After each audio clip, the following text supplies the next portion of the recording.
What's your name? Lauren.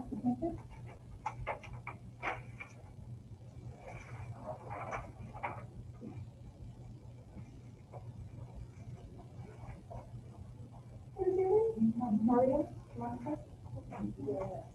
Your photo came in for some reason. I got you off center like that. Okay. If you'd like to go to Walgreens or CVS, okay, get some photos that are centered. Okay. They can void the certificate and make you a new one with a picture that's part of the center. But if you're okay with that, we're okay with that. Nobody's doing already. And any travel will be on the list. Yeah. Yeah. Okay. So I don't want that. Okay. Well, it's not that yet. But we can see your face, so it should be fine.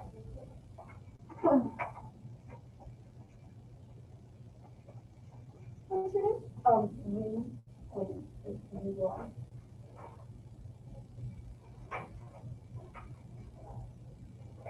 Did you change to Ivy? Yes. What's your name?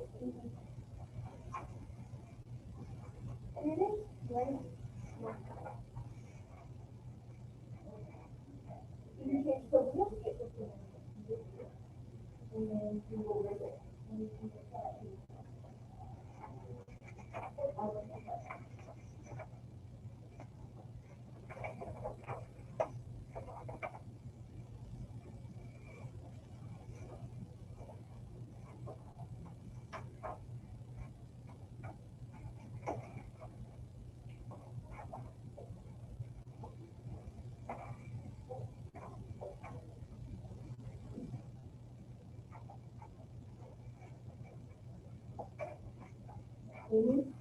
Yes, one more coming up. Okay, great.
I will take this off since my glasses steam up and I can't see what I'm reading. But good morning. Welcome to what I think is going to be a very unique but exciting day in your lives, a memorable ceremony. My name is Aaron Goodstein, and I'm one of the judges here in federal court. And for me, it's a real privilege and honor to be able to administer the oath of allegiance to you that have worked so hard, so diligently to become citizens of the United States.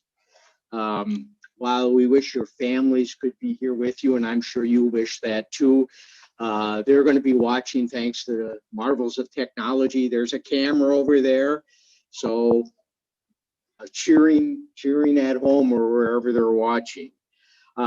Before you take the oath of allegiance, I'm going to introduce a representative from the United States Immigration Naturalization Service for an. Good morning, Your Honor. My name is Amy Cordes, and I'm the designated officer of the United States Citizenship and Immigration Services at Milwaukee, Wisconsin. This morning, Your Honor, I have a motion for the admission to United States citizenship of 8 applicants for naturalization here present in this room, including 8 applicants who are petitioning the court for a legal name change. Each of the applicants has been examined by an officer of the United States Citizenship and Immigration Services. Each applicant has been found to be a person of good moral character who has resided in the United States for the period of time required by the statute.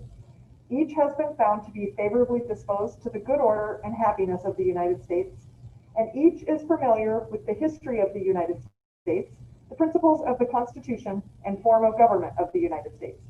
No objection to their admission has been found.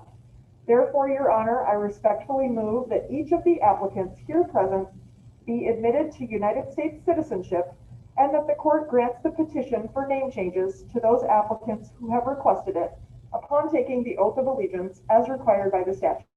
Very much. And the petition for name change will be granted as requested. So before I administer the oath, I've been asked to explain it to you very briefly because it's more than just mere words. In the first part, you will entirely and absolutely renounce allegiance and fidelity to any foreign prince, potentate, state, or sovereignty. After you take your oath, you will owe all of your allegiance to the United States. The natural allegiance you have had up until this time will be destroyed as if it had never existed. However, even though you are giving up your former allegiance to the country of your birth, this does not mean that you have to give up your traditions, your culture, your heritage. One of the great things about the United States is that so many people of different diverse cultures and traditions are living together. The United States was once referred to as the great melting pot, but I think a more appropriate characterization is potluck. In other words, each culture contributes their best nourishing foods and culture to the success of the United States, especially to food. To me, food brings everyone together. Now, at this ceremony, I've been told we have citizens from 7 different nationalities. I'm going to read them off, and as I read the country of your birth, why don't you raise your hand to the camera, and those at home can cheer. Laos, who's from Laos? Okay, look at the camera. Mexico. Philippines. All right. Poland. Somalia. South Korea. 2 from South Korea. Okay.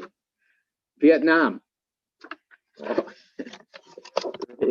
So that's the first part. So if any of you are unwilling to renounce or give up the allegiance to your former country, if you're unwilling to do that, then you should raise your hand now and we'll dismiss your petition for citizenship.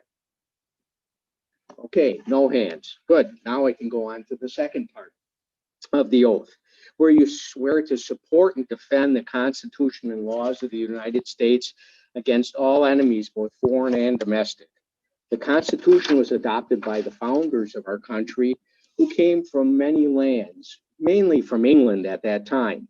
After obtaining their independence from England, they wrote the Constitution, in which they attempted to guarantee to themselves, their children, and their children's children certain rights that they had not enjoyed while under English rule.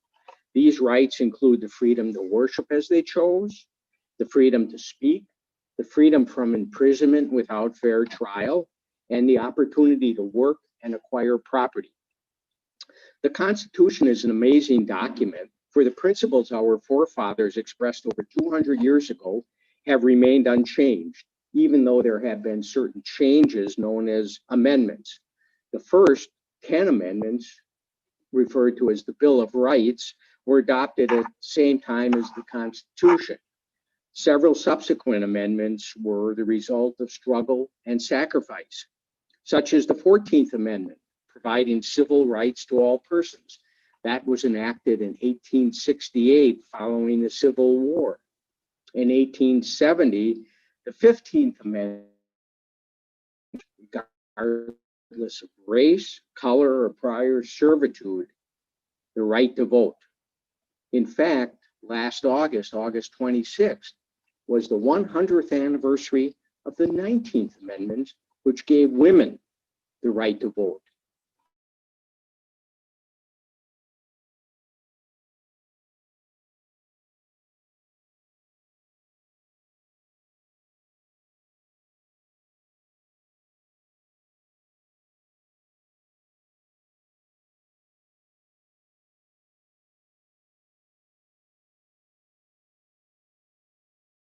Of the great Americans who founded this country and wrote our Constitution.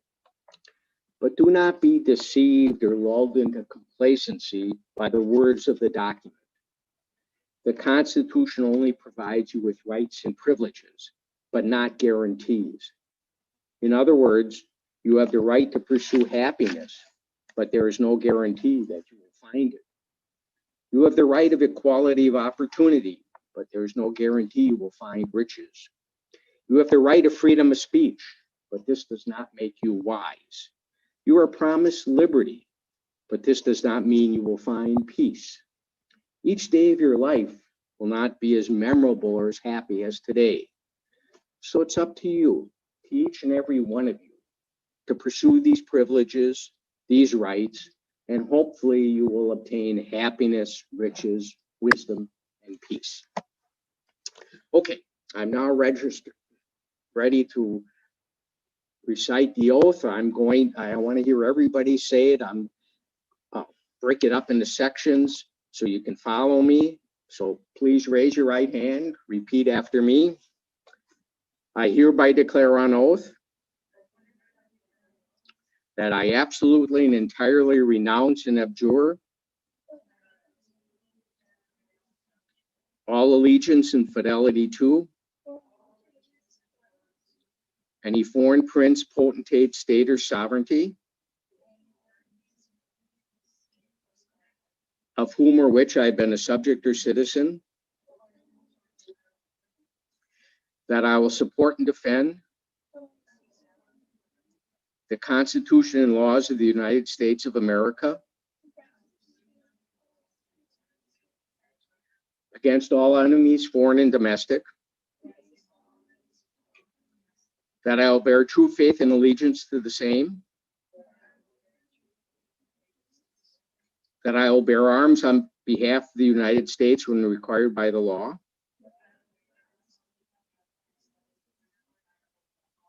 that I will perform non-combatant service in the armed forces of the United States when required by the law, that I will perform work of national importance under civilian direction when required by the law, and that I take this obligation freely, without any moral reservation or purpose of evasion. So help me God. Congratulations. Okay, everybody out there, let's applaud for our new citizen. Wait to the... Well, this is a remarkable day, and I know you've worked so hard to get here. Citizenship in the United States is a glorious possession, representing the dreams and struggles of people for centuries, including my grandparents, who became citizens just like you. I'm going to hold up something. You're not going to be able to read it or see what it says. But this is my grandfather's certificate of citizenship. looks a little different than yours. Yours has your picture on it, digital picture, very nice. I wish my grandfather's had his on, but it's dated September 16th, 1912. My father, it says, was 3 months old at the time. But my grandfather valued this certificate. To him, it was more than just a piece of paper. And he passed it on to his children. My father, one of a number of children, I guess, was the lucky recipient. And he passed it on to me. And since I started doing these ceremonies, I had it framed and it's hanging on a wall in my office. And I bring it here to every ceremony because what it represents is it represents our form of government, which came and has been maintained through generations of struggle and sacrifice, such as many of you may have had to go through to get here today. In other words, having a voice in our government, freedom of worship, freedom of opportunity, all the freedoms of human aspiration did not come by accident. These freedoms were not handed to us on a silver platter. But freedom is not something that once achieved will last forever. Freedom is not automatic. It must be preserved by those who, like you, are willing to work for it. And one of the main ways we can maintain our government is by exercising your voice. And by that, I mean voting. I'm always amazed that having a voice in the government is such an important privilege, but so few people go to the polls to vote. They let others govern our country by default. So I urge you to exercise your right to vote, especially this year. We've got a presidential election and other offices coming up next week. And now that you're citizens, there's still an opportunity for you to register and vote. I think now you have to go to the polls to do it, but you can do it. You take your ID, you take a proof of residence, you register, and then you vote. And then when you vote and you vote in future elections, when you go to polls, I urge people, take your children with you because that impresses upon them the importance of this privilege. So you're going to get your certificate. I call upon you, pass on the meaning behind the certificate to your children and their children so that, just as my grandparents did, so this nation may continue as it has in the past. However, as former President John F. Kennedy once said, freedom has many difficulties and democracy is not perfect. You're not joining a perfect society. The United States has its faults, but we know it. Except for Native Americans, we all came from somewhere else, but there's still so much intolerance for people that are different. Being one of the richest countries on earth, we still have too much poverty and too much homelessness. Despite providing education and legitimate opportunities to people, we still have too many drugs, too many guns, too much violence. But we're trying to reduce and eliminate these things. And in that effort, we ask you to join. There are many civic and charitable organizations that help this country attain its ideals. John F. Kennedy also said, ask not what your country can do for you, ask what you can do for your country. And you can start right in your local neighborhoods, helping to improve this country. So as we near the end of this ceremony, I again offer you my congratulations on becoming citizens of the United States. And with that, the ceremony is concluded.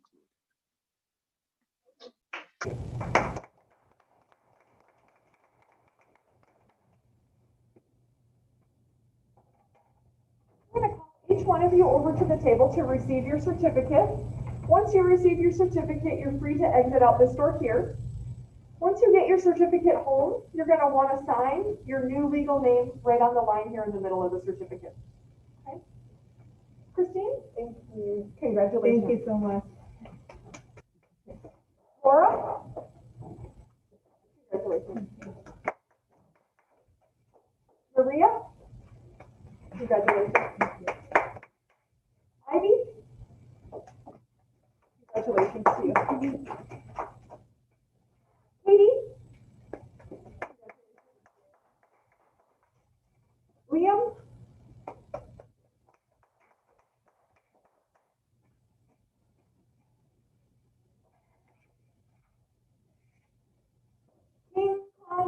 Yeah, that's good. And Asma.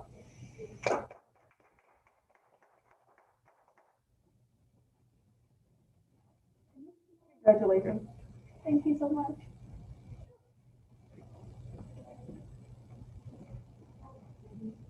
Was that microphone on?